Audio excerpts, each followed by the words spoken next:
E aí pessoal, aqui quem fala é Best Gamer. Hoje eu tô fazendo um vídeo do Donkey Kong Country. Um game bem clássico pro Super Nintendo. Eu tô jogando ele agora no emulador. E vamos jogar esse jogo, pra primeira fase aqui. Sobe. Ah, aqui tem uma cena, ó, que não tem nenhuma banana. Quando ele vê, ele fica assim.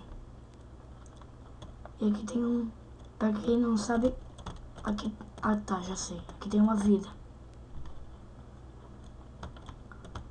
Bom, agora vamos começar.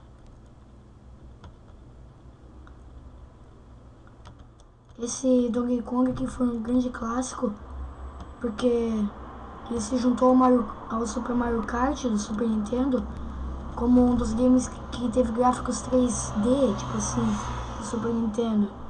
Era por causa de um chip especial que eles colocavam no cartucho, daí permitia fazer esses gráficos em 3D assim. Mas eu achei muito bom o jogo. Tem uma sequência pro Wii, Donkey Kong Country Returns. Tem o Donkey Kong Country 2, Country 3. Tem esse jogo chato aqui. Ah! Gosto do Diddy Kong. Rino! Vamos lá. Dar aqui no bônus.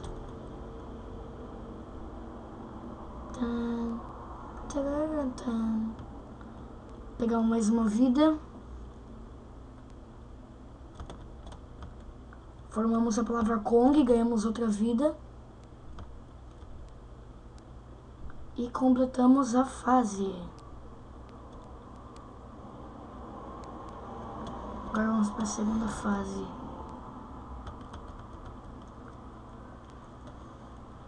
Eu tô gravando com o Khan Studio. É um programa que eu acho que é bom de gravar.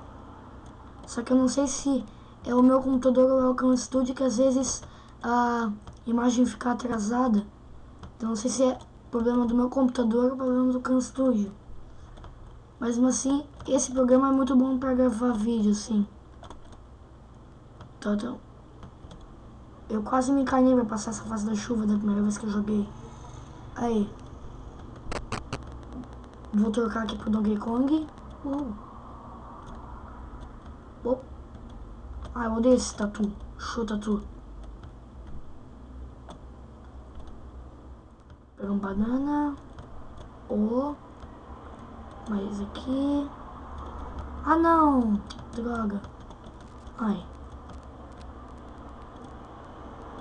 E pula. Aí.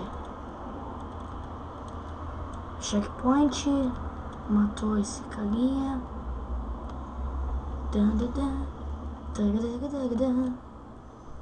Ah, droga. Já morri. Vamos entrar de novo nessa fase, então. Show daqui. Ai, maldito tatu. Show. Ui. Ah, por que vocês estão morrendo? Puxa, bom. Mais uma tentativa. Vou pegar um cipó, pronto, pelo menos eu não fico preso nesse tatu ali. Ai, tem mais um aqui. Ui. Show daqui. Donkey Kong, aí. Vamos lá, Donkey Kong. Ah, aqui não consigo. Tem que subir por aqui. Morra. N. Ai, não, tá tudo atrás. Ah, caiu, se suicidou. Ui. Aê. Agora tá começando a ficar ensolarada. Aí, eu quero pegar a letra G, como é que eu pego? Ah, esquece. Então, mais uma fase. E eu vou terminar o vídeo por aqui. Se vocês gostaram, cliquem em gostei. Se gostaram bastante, adicionem um favorito e se inscrevam no canal. Valeu, galera. Opa, peraí. Pera aí. Tchau.